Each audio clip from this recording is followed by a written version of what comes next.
Hello बच्चों, बहुत बहुत स्वागत है सभी लोगों का। और पिछली क्लास में हम लोगों ने पढ़े थे डायमंड, ग्रेफाइट, बकमिंस्टर फ्लोरेन यानी कि एलोट्रॉप्स ऑफ कार्बन के बारे में पढ़ा था। इस लेक्चर से हम लोग थोड़ा सा और कार्बन के ही बारे में पढ़ने वाले हैं।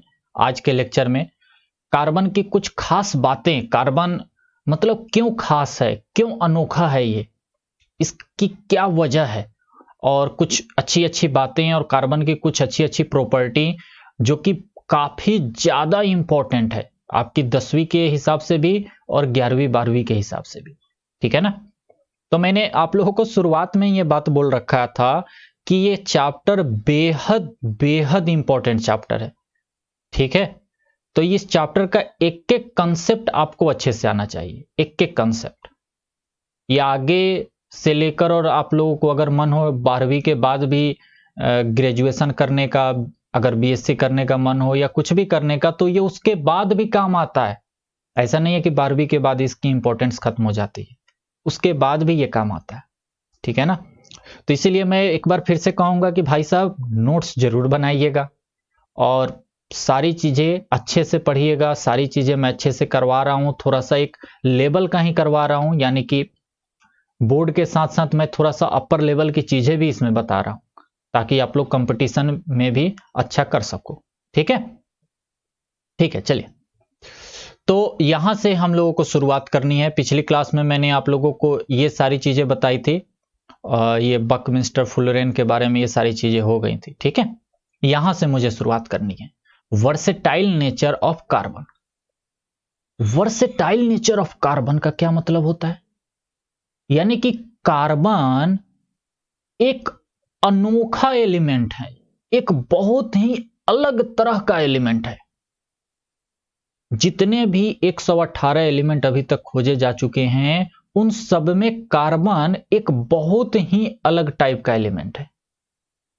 ठीक है ना। इसके नेचर बहुत अलग है, इसकी प्रॉपर्टी बहुत अलग है, इसके अंदर की कुछ ऐसी प्रॉपर्टी हैं जिसके कारण से कार्बन इतना ज्यादा फेमस है।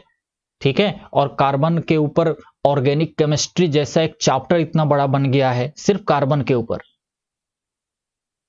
एक सब्जेक्ट बन गया है ऑर्गेनिक केमिस्ट्री, सिर्फ कार्बन के ऊपर।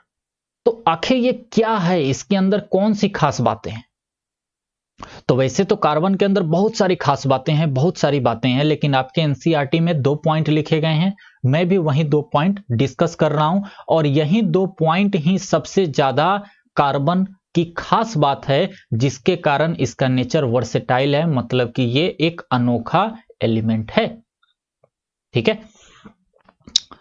तो वही मैंने यहां पे लिख रखा है कि carbon has many properties which is totally different from other elements.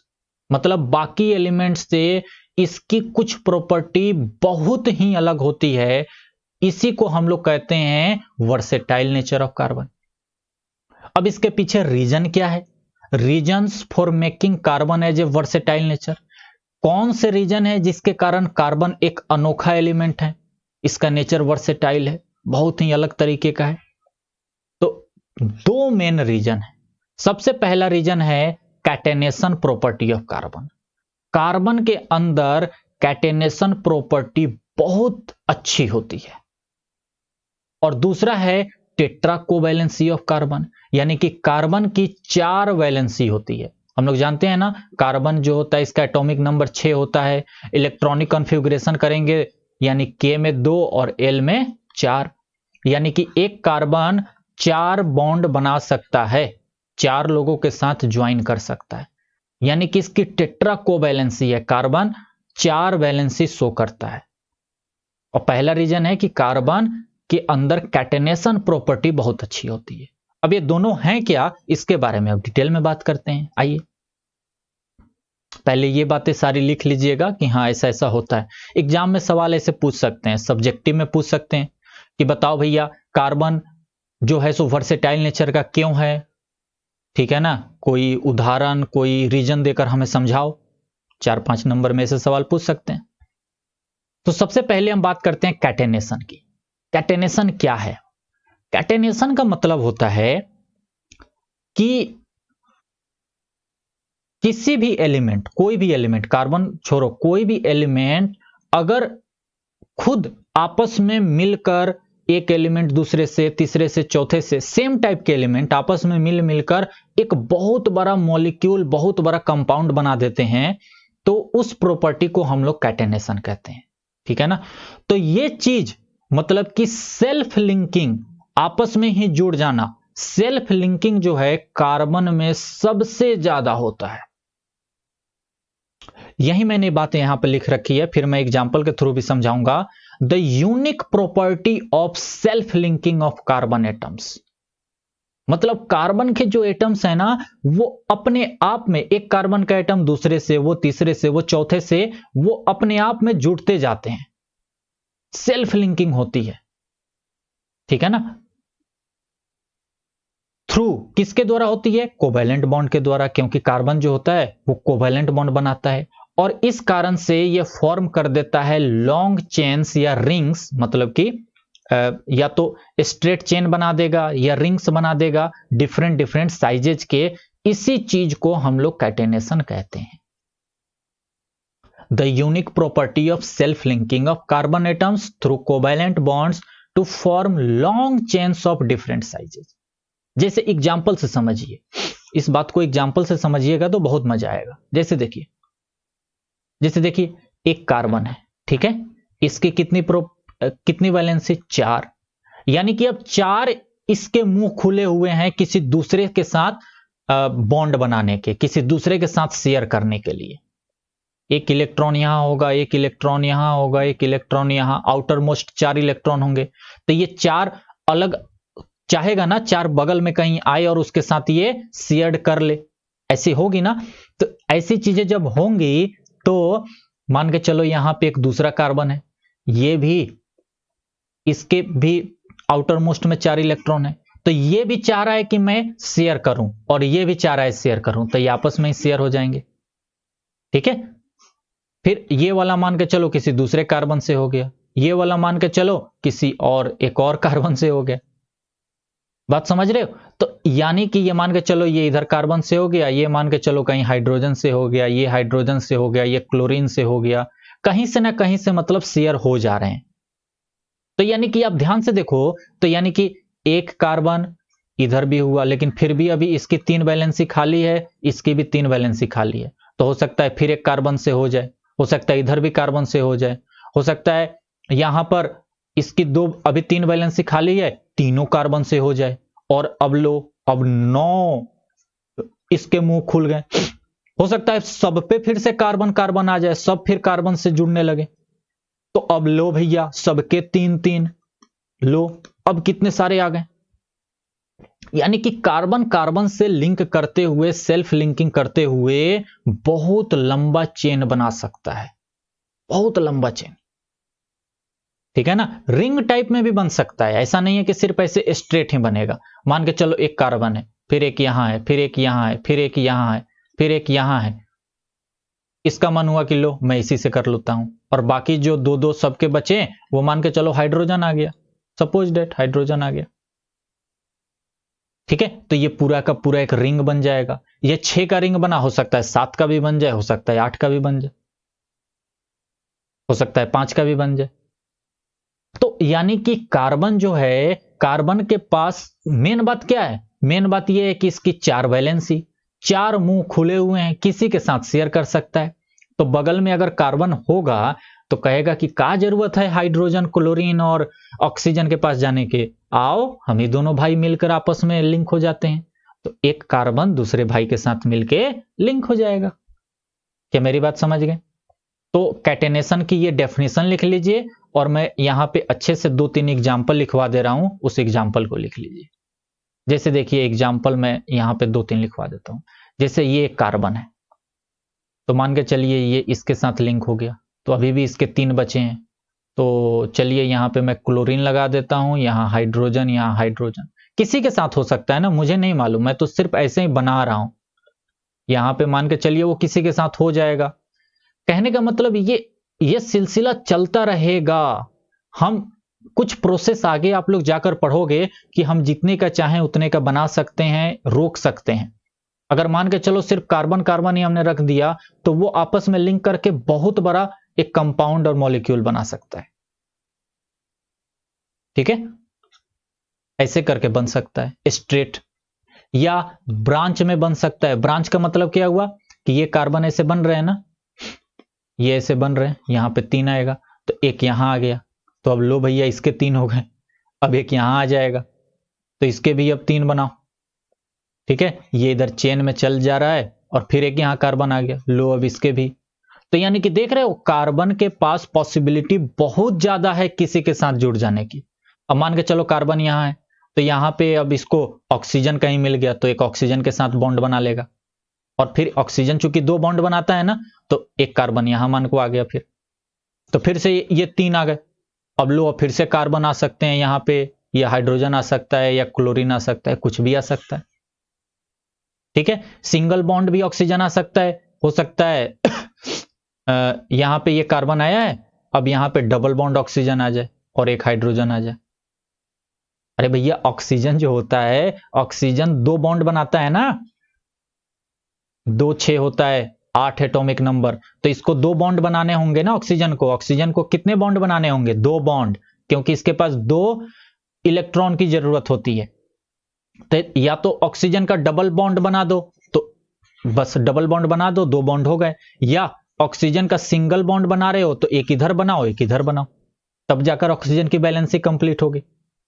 बात समझ में आ रही है? जबकि क्लोरीन हमें लगाना है तो एक यहां क्लोरीन लगा दिया, क्योंकि क्लोरीन के लास्ट में 7 होता है, एक इलेक्ट्रॉन यानी एक बॉन्ड बना दिया, क्लोरीन कंप्लीट हो गया।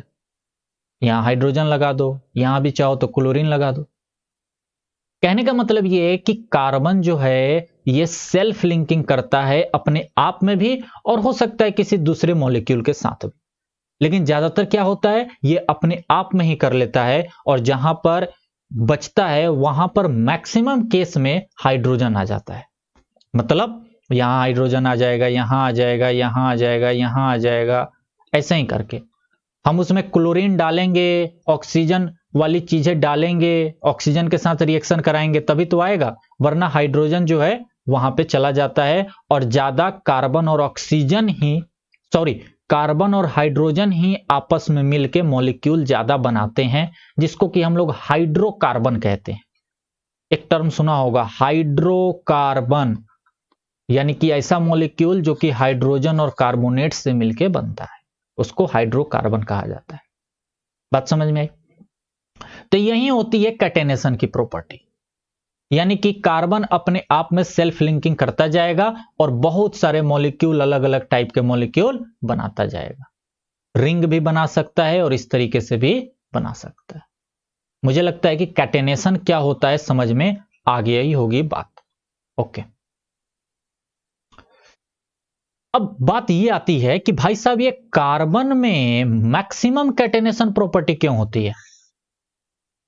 आपने कहा कि कैटेनेशन का मतलब होता है, मैंने क्या कहा शुरुआत में कि कैटेनेशन का मतलब होता है कि अपने आप में खुद से जुड़ जाना, मतलब एक एलिमेंट खुद से दूसरे एलिमेंट से जुड़ जाए।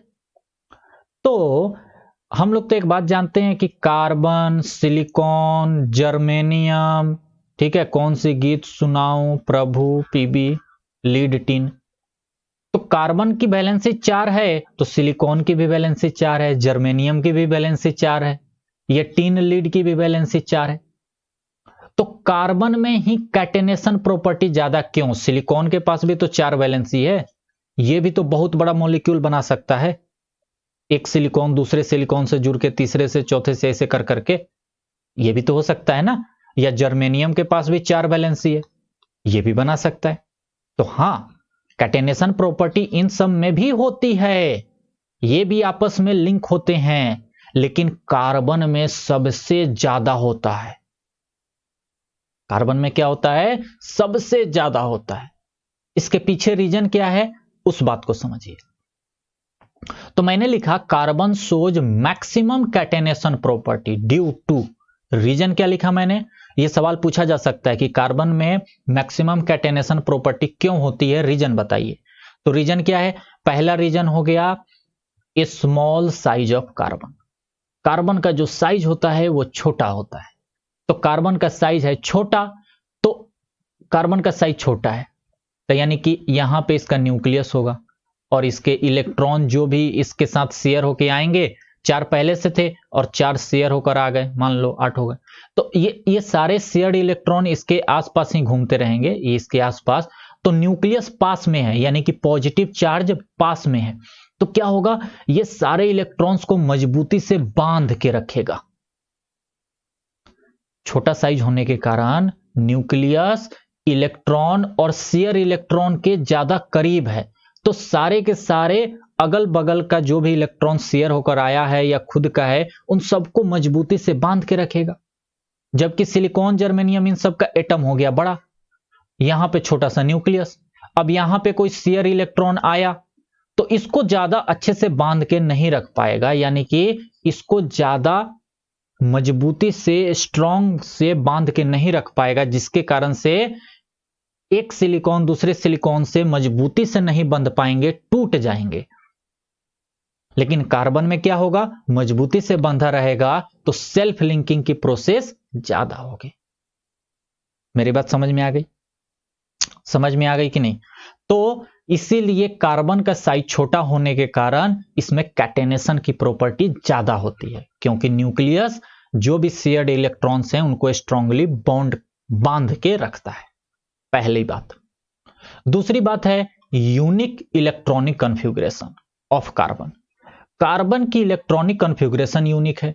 कार्बन जो है ये 2 और 4 होता है, यानी कि यहां पे इसकी वैलेंसी 4 है, यानी कि ये 4 लोगों से कांटेक्ट में आ सकता है मैक्सिमम, यानी कि 4 बॉन्ड बना सकता है ये मैक्सिमम। तो इसीलिए इसके पास चांसेस ज्यादा हैं दूसरे के साथ जुड़ने में। अब आप कहोगे कि सिलिकॉन में भी तो है, लेकिन बच्चे जब आप लोग 11वीं 12वीं में जाओगे ना, तो आप लोग वहां पे समझोगे कि जैसे जैसे हम लोग नीचे जाते जाते हैं ना, जैसे जैसे हम लोग नीचे जाते हैं, ये नीचे वाले 2 इलेक्ट्रॉन लेकर भी खुश हो जाते हैं।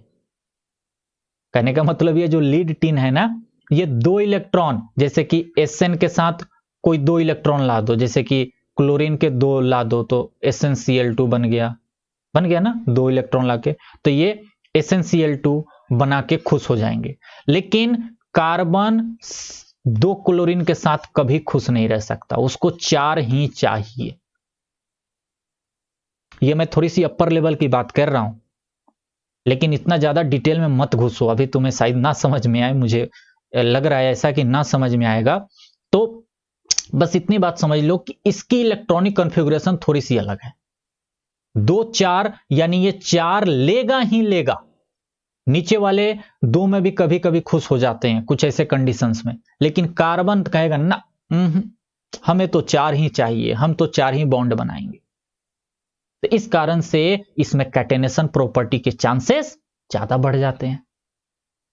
तीसरी बात, great strength of carbon carbon bonds. जैसे मैंने यहां पे शुरुआत में ही बोला कि कार्बन जो है वो न्यूक्लियस के साथ, न्यूक्लियस कार्बन छोटा होने के कारण इसका न्यूक्लियस स्ट्रांगली बांध के रखता है बगल वाले कार्बन को। तो इस कारण से कार्बन और कार्बन के बीच में स्ट्रांग कोवैलेंट बॉन्ड बन जाता है, जिस कारण से इनकी स्ट्रेंथ स्ट्रांग हो जाती है और ये ज्यादा स्टेबल हो जाते हैं। ठीक है ना, एक कार्बन दूसरे कार्बन के साथ इसीलिए ज्यादा स्टेबल हो जाता है और ये बॉन्ड मजबूत हो जाता है, क्योंकि इसका जो शेयर्ड इलेक्ट्रॉन है ये अच्छे से बांध के रखा होगा और इसका शेयर इलेक्ट्रॉन ये भी अच्छे से बांध के रखा होगा। मतलब कि सारे एक दूसरे को अच्छे से बांध के रखे होंगे क्योंकि छोटा है। ठीक है ना, न्यूक्लियस पास में है, पॉजिटिव चार्ज पास में है, तो इलेक्ट्रॉन यानी नेगेटिव चार्ज को आसानी से बांध के रख लेगा। क्या ये बात समझ में आ गई? तो कैटेनेशन प्रॉपर्टी कार्बन के कारण, कार्बन में कैटेनेशन प्रॉपर्टी मैक्सिमम होने के यही 3 रीजन हैं। आप लोग इसको ध्यान से समझ लीजिए। अब मैं आगे बढ़ता हूं। चलिए, और जैसा मैंने अभी बताया कि सिलिकॉन हो गया, जर्मेनियम हो गया, लीड हो गया, टीन हो गया, ऑल्सो है 4 वैलेंसी। इन सब में भी 4 वैलेंसी होती है, but they not so catenation property like carbon. क्यों? कार्बन के तरीके क्यों कैटेनेशन प्रॉपर्टी शो नहीं कर सकते? ड्यू टू बिग साइज, क्योंकि इनका साइज बड़ा है, तो इस कारण से इनके बॉन्ड्स क्या हो जाएंगे? कमजोर हो जाएंगे। क्यों? क्योंकि bonds by larger atoms are weaker. ये बात हमेशा ध्यान रखना कि एक लार्ज एटम है, ठीक है, जिसका न्यूक्लियस यहां है और इलेक्ट्रॉन यहां है, तो ये किसी दूसरे इलेक्ट्रॉन के साथ जब शेयर करेगा और ये बॉन्ड बनेगा तो ये कमजोर होगा, क्योंकि न्यूक्लियस दूर है, पॉजिटिव चार्ज दूर है, तो निगेटिव चार्ज को अच्छे से बांध के रख नहीं पाएगा। लेकिन कोई छोटा एटम है, न्यूक्लियस यहां पे है, ठीक है, और इलेक्ट्रॉन यहां पे है और इसने यहां से शेयर किया, तो ये जो बॉन्ड बनेगा ये मजबूत बनेगा, क्योंकि ये पॉजिटिव चार्ज नजदीक है तो इसको अच्छे से बांध के रखेगा, ठीक है ना, क्योंकि पॉजिटिव और निगेटिव में क्या होता है? प्यार होता है, अट्रैक्शन होता है। बात समझ में आ रही है ना? तो यानी कि अगर एटम बड़ा हो जाएगा तो उसका बॉन्ड भी क्या हो जाएगा? कमजोर हो जाएगा। मैं थोड़ी सी लेवल की बात कर रहा हूं, ये बोर्ड लेवल की बातें नहीं है, ये अपर लेवल की बातें हैं, ठीक है। हालांकि देखिए कार्बन के नीचे जो सिलिकॉन आता है ना, सिलिकॉन में थोड़ी बहुत कैटेनेशन होती है और silicon forms chain with hydrogen up to 7 और 8 एटम्स, मतलब कि 7 या 8 सिलिकॉन आपस में मिलकर चेन बना सकते हैं, लेकिन 7 से 8 सिलिकॉन का ही बन पाएगा, उससे ज्यादा का नहीं बन पाएगा, क्योंकि थोड़ी बहुत, क्योंकि सिलिकॉन थोड़ा सा कार्बन से थोड़ा सा ही तो बड़ा होता है, तो इसीलिए 7 से 8 तक जा सकता है, लेकिन उससे ज्यादा नहीं जा सकता। बात समझ में आ रही है ना? तो सिलिकॉन में भी कैटेनेशन प्रॉपर्टी थोड़ी सी देखने को मिलती है। ओके, चलिए आगे चलते हैं, दूसरी वाली बात करते हैं। दूसरी हम बात कर रहे हैं कि tetra covalency of carbon. Carbon की क्या होती है? Tetra covalency. तो कार्बन में चूंकि 4 वैलेंसी होती है, टेट्रा मतलब 4, कोवैलेंसी मतलब वही वैलेंसी, तो 4 वैलेंसी होने के कारण कार्बन जो है वो 4 दूसरे कार्बन के साथ कनेक्ट कर सकता है या किसी और एटम के साथ कनेक्ट कर सकता है, जैसे कि oxygen, hydrogen, nitrogen, sulphur, chlorine, bromine, किसी के साथ कर सकता है। एक कार्बन के पास 4 इसके पास दरवाजे हैं, ठीक है ना, कह लो कि 4 हाथ हैं, तो 4 हाथ हैं तो किसी के साथ भी हाथ मिला सकता है ना, चाहे तो बगल के कार्बन से ही मिला ले लो।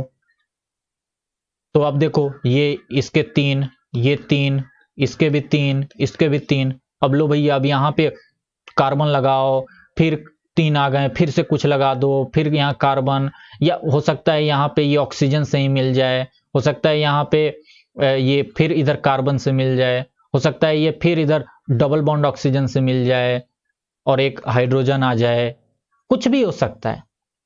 तो कार्बन के अंदर ये जो टेट्रा कोवैलेंसी का मैटर है और ये 4 वैलेंसी बनाएगा ही बनाएगा, चूंकि लीड और टिन नीचे वाले जो होते हैं वो 2 में भी खुश हो जाते हैं, लेकिन कार्बन कहता है कि मुझे तो 4 ही चाहिए, इस कारण से इसमें कैटेनेशन प्रॉपर्टी के चांसेस ज्यादा बढ़ जाते हैं और कार्बन जो है एक वर्सेटाइल नेचर का एलिमेंट हो जाता है, एक अलग तरीके का हो जाता है। इसी कारण से हम लोग कार्बन चैप्टर को, इसी कारण से हम लोग कार्बन को बहुत ज्यादा डिटेल में पढ़ते हैं, क्योंकि ये अलग अलग एटम के साथ, अलग अलग किसी दूसरे एटम के साथ या खुद में भी आपस में भी सेल्फ लिंकिंग करके इतने सारे मॉलिक्यूल बना देता है कि उसको पढ़ने के लिए एक चैप्टर में नहीं हो पाएगा, बल्कि एक सब्जेक्ट ही बनाना पड़ा, जिस सब्जेक्ट का नाम है ऑर्गेनिक केमिस्ट्री, जो कि 11वीं 12वीं में आप लोग डिटेल में पढ़ोगे। क्या मेरी बात समझ में आ गई? तो सबसे पहली बात तो ये समझ लो, कार्बन खुद से भी सेल्फ लिंकिंग कर सकता है या किसी दूसरे के साथ भी मिलके मॉलिक्यूल बना सकता है। मतलब कार्बन कार्बन के साथ भी मिलके बहुत बड़ी चेन बना सकता है, या कार्बन जो है ऑक्सीजन के साथ मिल जाए, हाइड्रोजन के साथ मिल जाए, सल्फर के साथ, क्लोरीन के साथ, नाइट्रोजन, ब्रोमीन, किसी के साथ भी मिल जाए और कंपाउंड बना सकता है। ठीक है, अब इसके बारे में भी मैं आगे बात करूंगा कि कैसे वो आपस में ज्वाइन होंगे और कैसे बनेंगे। जैसे कार्बन देखो, एक कार्बन है, नाइट्रोजन के साथ इसको करना है, तो कार्बन के पास 4 वैलेंसी और नाइट्रोजन जो है सो 3 के साथ करेगा, तो कहेगा कार्बन की लो एक तुम मेरे साथ आ जाओ, लेकिन कार्बन की अभी भी एक बची है, हो सकता है ये दूसरे कार्बन से आ जाए, तो यहां पर भी अब 3। अब लो ये और कार्बन के साथ यहां मान लो हाइड्रोजन है, तो ये मान लो इससे जुड़ गया, फिर इधर कहीं और जुड़ सकता है। तो इस तरीके से आपस में जुड़ते हैं, ये भी मैं आगे सिखाऊंगा, ठीक है ना, कि कैसे जोड़ना है। लेकिन मुझे ये तो आप लोगों को आता है होगा कि नाइट्रोजन जो है इसके अंतिम में 5 इलेक्ट्रॉन होते हैं, 3 इलेक्ट्रॉन की जरूरत होती है, तो 3 ये शेयर करेगा, तो कार्बन के साथ 3 शेयर कर लिया। बात समझ में आ रही है? तो यही दो प्रॉपर्टी है, यही दो प्रॉपर्टी कौन कौन सी, एक कैटेनेशन और दूसरा टेट्रा कोवैलेंसी। कार्बन की यही दो प्रॉपर्टी के कारण कार्बन जो है एक वर्सेटाइल नेचर का एलिमेंट है, एक अनोखा एलिमेंट है, एक अलग तरह का एलिमेंट है। बात समझ में आ रही है ना? बहुत ही अलग तरीके का, जिसके प्रॉपर्टी, जिसके गुण काफी अलग होते हैं।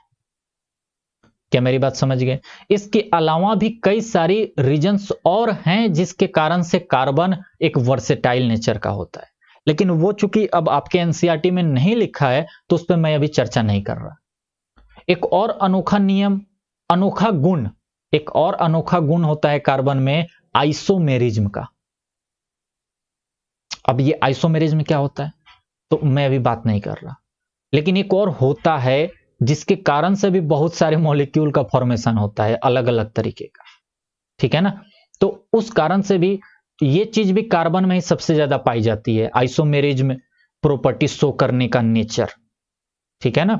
आइसोमेरिज्म प्रॉपर्टी शो करने का नेचर कार्बन में ही सबसे ज्यादा पाई जाती है, इसीलिए कार्बन को हम लोग कह सकते हैं कि ये एक वर्सेटाइल नेचर का एलिमेंट है। ओके, चलिए अगला देखते हैं। अगला टॉपिक हम लोग करते हैं saturated and unsaturated carbon compounds. Saturated and unsaturated carbon compounds. Okay, देखिए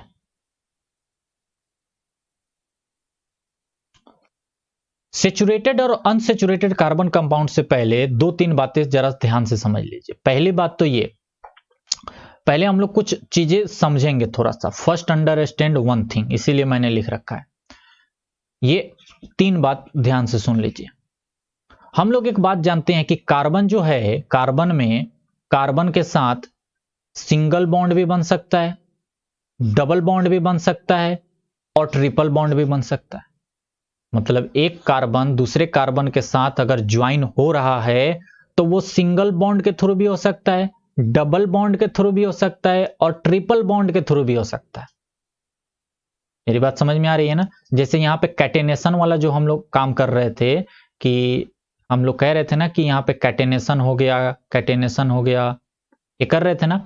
तो हो सकता है ये कार्बन जो डबल बॉन्ड के साथ दूसरे कार्बन से जुड़ जाए, हो सकता है, तो ये वैलेंसी खत्म हो जाएगी क्योंकि 4 वैलेंसी होगी और इसके पास अब 2 आ गए।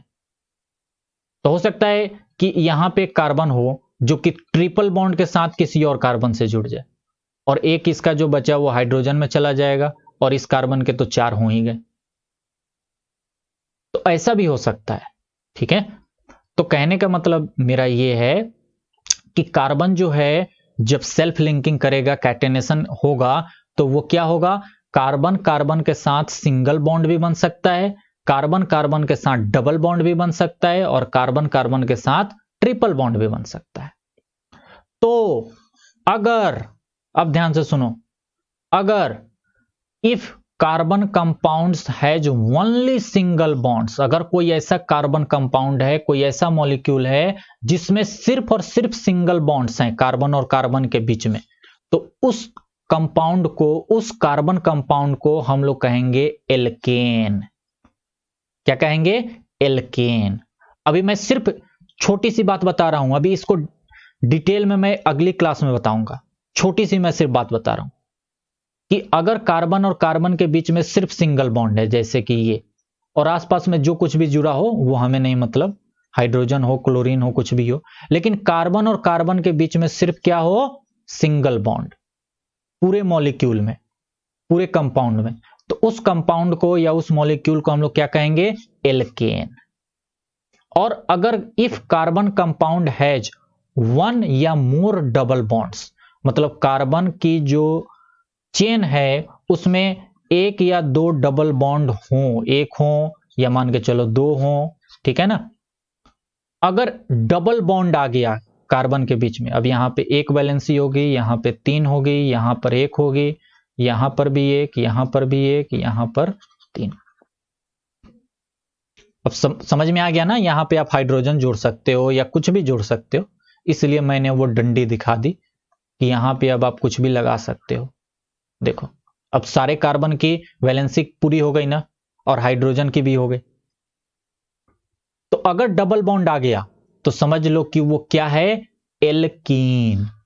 इस कार्बन चेन को, इस कंपाउंड को हम लोग क्या बोलेंगे, एल्कीन, ALKENE, एल्कीन। और अगर कार्बन चेन है और उसमें ट्रिपल बॉन्ड आ गया, ये देखो ट्रिपल बॉन्ड, एक आ जाए या दो आ जाए, ठीक है, एक आ जाए या दो आ जाए, तो उसको हम लोग क्या कहेंगे, उसको हम लोग कहेंगे एल्काइन।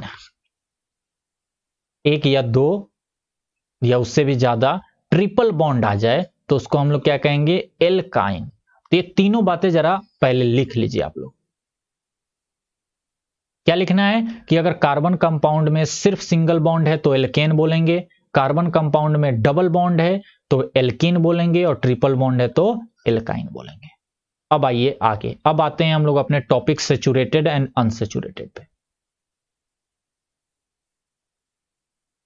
अब सुनिए बात। अब देखिए सेचुरेटेड कार्बन कंपाउंड्स, ठीक है, सेचुरेटेड मतलब हम लोग कहते हैं ना कि अब ये सेचुरेटेड है, मतलब कि अब बस करो, अब हो गया, सेचुरेटेड हो गया। उसी से थोड़ा सा लिंक करना कि कंपाउंड्स ऑफ कार्बन, कार्बन का compounds which are linked by only single bonds between the carbon atoms, मतलब कार्बन एटम्स के बीच में सिर्फ और सिर्फ सिंगल बॉन्ड हो, उस तरीके के कार्बन के कंपाउंड को हम लोग कहेंगे सेचुरेटेड कंपाउंड्स। मतलब कार्बन का वो कंपाउंड, कार्बन का ऐसा कंपाउंड जिसमें कार्बन और कार्बन के बीच सिर्फ और सिर्फ सिंगल बॉन्ड हो, जैसे कि एल्केन, ठीक है ना। एग्जाम्पल में क्या हो जाएगा, एल्केन। अब एल्केन बहुत सारे होते हैं, ठीक है ना, जैसे कि मीथेन हो गया। तो मीथेन तो चलो एक ही कार्बन है तो इसका एग्जाम्पल लेना उतना अच्छा नहीं है, मैं ले लेता हूं इथेन, इथेन ले लो, या प्रोपेन। अभी ये सब भी मैं समझाऊंगा और ये सब भी मैं आप लोगों को आगे पढ़ाऊंगा कि मीथेन, इथेन, प्रोपेन ये सब हैं क्या। मीथेन में सिर्फ एक कार्बन होता है, बाकी सब जगह हाइड्रोजन होते हैं। लेकिन इथेन क्या होता है, इसमें दो कार्बन सिंगल बॉन्ड से होते हैं और बाकी जगह हाइड्रोजन होते हैं। इसका मैंने स्ट्रक्चर भी बनवाया था, आप लोगों को याद है सभी लोगों को ना। प्रोपेन क्या हो गया, 3 कार्बन, और बाकी जो जगह है वहां पे हाइड्रोजन डाल दो, ये लो हाइड्रोजन डाल दो, यहां भी डाल दो, यहां भी डाल दो, यहां भी डाल दो, ठीक है। यानी कि C3H6, 3 3 6 2 8, और ये C2H6 और ये CH4। मेरी बात समझ गए, C2H6 और C3H8। तो इस तरीके के कंपाउंड जो होते हैं कार्बन के कंपाउंड, या इसमें और भी बहुत सारे, लेकिन आप इतना समझिए कि अगर कार्बन का कोई भी कंपाउंड है जिसमें कि कार्बन कार्बन आपस में सिर्फ और सिर्फ सिंगल बॉन्ड से ही जुड़े हुए हैं, तो उस तरीके के कंपाउंड को हम लोग कहेंगे सेचुरेटेड कंपाउंड। यानी कि अब वो बहुत अच्छा है, वो बिल्कुल सेचुरेटेड है, वो स्टेबल है, क्योंकि बॉन्ड्स ऑफ दीज कंपाउंड्स, क्योंकि इस तरीके के कंपाउंड्स का जो बॉन्ड्स होगा वो ज्यादा स्ट्रांग होता है, सो दे आर स्टेबल। तो वो स्टेबल होता है, अरे जो ज्यादा स्ट्रांग है वो आराम से रहेगा, स्टेबल रहेगा, और नॉट वेरी रिएक्टिव, और वो ज्यादा रिएक्टिव भी नहीं होगा। देखो जो चीज स्ट्रांग होती है, अगर किसी दो चीज के बीच में बॉन्ड स्ट्रांग है तो वो स्टेबल है, वो खूब मजबूत है, वो स्टेबल है। जैसे कि लोहा है, लोहे की कोई चीज हम लोग बांध देते हैं या बिल्डिंग कर देते हैं तो वो मजबूत हो जाता है ना, वो मजबूत है और स्टेबल है। अरे कोई इंसान देख लो, कोई इंसान अगर ताकतवर होता है, उसमें ज्यादा एनर्जी होती है, कहने का मतलब उसके पास ज्यादा पावर होता है, वो शरीर से संतुलित, क्या कहते हैं, शरीर से वो बिल्कुल तंदुरुस्त होता है, ठीक है ना, वो ज्यादा ताकतवर है तो वो शांत रहता है। और जो लोग कमजोर होते हैं ना, जिनको कि 2-3 हाथ मार दो तो बस वो खत्म हो जाएंगे, वो लोग ज्यादा उड़ते हैं, ठीक है ना। कहीं बदला लेना हो, कुछ भी करना हो तो तुमने ये कैसे किया, तुम्हारी इतनी हिम्मत है, तुम जानते हो मेरे चाचा विधायक हैं, ये वो लोग ज्यादा रिएक्टिव होते हैं। तो यानी कि जो कमजोर होगा वो स्टेबल भी कम होगा और ज्यादा रिएक्टिव होगा, और जो स्ट्रांग होगा, जैसे कि एल्केन स्ट्रांग है, इनके बीच का बॉन्ड स्ट्रांग है, तो ये स्टेबल होगा और रिएक्टिव भी ज्यादा नहीं होगा। अब समझ में आई बात? ठीक है, तो ये है सेचुरेटेड कार्बन कंपाउंड्स। अब मैं बात करने जा रहा हूं अनसेचुरेटेड कार्बन कंपाउंड्स के बारे में। तो जैसे सिंगल बॉन्ड अगर हो, तो सिर्फ और सिर्फ सिंगल बॉन्ड हो, तो उस कंपाउंड को हम लोग क्या कहेंगे, सेचुरेटेड। तो वैसे ही कार्बन का compounds of carbon which are linked by double या triple bonds between the carbon atoms, मतलब कार्बन और कार्बन के बीच में या तो डबल बॉन्ड हो या ट्रिपल बॉन्ड हो, तो इस तरीके के मॉलिक्यूल को, इस तरीके के कंपाउंड को हम लोग अनसेचुरेटेड कार्बन कंपाउंड्स कहेंगे। जैसे एग्जांपल में एल्कीन और एल्काइन, एल्कीन एंड एल्काइन, ठीक है ना। जैसे एल्कीन में एक एग्जांपल ले लेते हैं, एथीन। अरे भैया एथीन, सब लोगों को इथीन याद है ना, कार्बन और कार्बन के बीच में डबल बॉन्ड वाला, एक कार्बन, दो कार्बन है और 2 हाइड्रोजन है, मैंने ये डायग्राम बनवाया भी था, ठीक है ना। एल्काइन में भी मैंने एक डायग्राम बनवाया था इथाइन का, ठीक है, यानी कार्बन और कार्बन के बीच में ट्रिपल बॉन्ड वाले में करवाया था मैंने, कि यहां पे ट्रिपल बॉन्ड होगा और इसमें एक हाइड्रोजन होगा और इसमें एक हाइड्रोजन होगा। तो ये किस तरीके के कंपाउंड हैं, किस तरीके के मॉलिक्यूल हैं, ये अनसेचुरेटेड है। और इस तरीके के जो बॉन्ड होते हैं ना, ये डबल बॉन्ड या ट्रिपल बॉन्ड, ये कमजोर होते हैं, यानी कि ये लेस स्टेबल होते हैं, यानी कि ये ज्यादा रिएक्टिव होते हैं कंपेयर टू सेचुरेटेड कंपाउंड्स। मेरी बात समझ गए? ये ज्यादा रिएक्टिव होते हैं, वहीं जो पिछला एग्जांपल दिया है उसी से आप समझ सकते हो। तो ये कंपटीशन लेवल की बात है कि भैया डबल बॉन्ड कंपटीशन में से आ जाएगा कि डबल बॉन्ड ज्यादा रिएक्टिव है कि सिंगल बॉन्ड ज्यादा रिएक्टिव है। अब आप कहोगे ले मुझे तो डबल बॉन्ड ही और सिंगल बॉन्ड में कंफ्यूजन है, इसमें एक और नया चिड़िया का नाम जोड़ दिया इसमें। तो ये सारी चीजें थोड़ी सी जब डिटेल में पढ़ोगे ना, थोड़ी सी अच्छे से अंडरस्टैंडिंग बनाओगे, सारी चीजों को समझोगे, लिखोगे, बार बार रिवाइज करोगे, तब जाकर ये सारी चीजें दिमाग में फिट होगी। क्लियर है ना? ओके, चलिए, तो मैं यहीं तक रखता हूं। अनसेचुरेटेड कार्बन कंपाउंड्स भी आप लोगों को समझ में आ गया होगा, एल्कीन और एल्काइन आप लोगों के एग्जाम्पल हैं। नेक्स्ट क्लास से मैं आप लोगों को एल्केन, एल्कीन और एल्काइन, ठीक है, इन सबको डिटेल में बताऊंगा। इन सबको जैसे मीथेन, प्रोपेन, ब्यूटेन, मैंने ये सब कैसे लिख दिया, इन सब का करने का तरीका भी बताऊंगा, क्या नामांकन करते हैं, किस तरीके से नाम लिखते हैं, क्या ये वो फलाना ठिकाना, सारी चीजें जो हैं वो नेक्स्ट क्लास से अब शुरू हो जाएंगी, ठीक है ना। लेकिन अभी तक जो मैंने कुछ भी पढ़ाया है, इसमें अगर आपको कोई दिक्कत जा रही है तो मुझे कमेंट कीजिएगा, मुझे बताइए कि हाँ आप लोगों को कोई दिक्कत जा रही है। उसके बाद फिर मैं आगे वीडियो बनाऊंगा और आगे बढ़ूंगा, ठीक है। चलिए,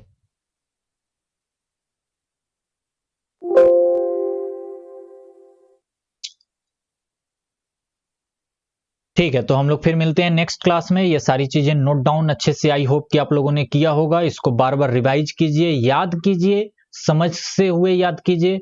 एनसीईआरटी की एक बार रीडिंग जरूर कीजिएगा, जो versatile nature, saturated, unsaturated NCERT में है ना, मैं एक बार दिखा भी देता हूं, ये देखिए।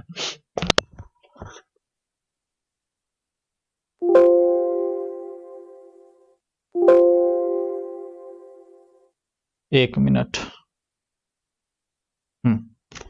ये वाले टॉपिक इस पे दिख नहीं रहा क्योंकि मिरर का रिफ्लेक्शन आ रहा है। ये इसमें एक टॉपिक लिखा है वर्सेटाइल नेचर ऑफ कार्बन, फिर लिखा है saturated and unsaturated carbon compounds, ठीक है ना। तो ये सारी चीजें आप लोग पढ़ लीजिएगा। एक बार आप लोग खुद से रीडिंग एनसीईआरटी की जरूर दीजिए, एनसीईआरटी की रीडिंग करना बेहद जरूरी है। तो एनसीईआरटी की रीडिंग जरूर दीजिए, उसके बाद फिर मैं जब आगे बढ़ जाऊंगा तो फिर आगे वाली चीज रीडिंग कीजिएगा। और अगर कुछ आप लोगों को एक्स्ट्रा मिले तो उसको भी नोट डाउन कीजिएगा। हालांकि मैं सारी चीजें तो करवा ही देता हूं, अच्छे लेवल की चीजें भी करवा देता हूं, लेकिन अगर कुछ भी फिर भी बच जाए तो आप लोग अपनी तरफ से उसको नोट डाउन जरूर कर लीजिएगा, ताकि एग्जाम में कोई दिक्कत ना हो। ठीक, चलिए मिलते हैं हम लोग नेक्स्ट क्लास में, तब तक के लिए बाय, जय हिंद।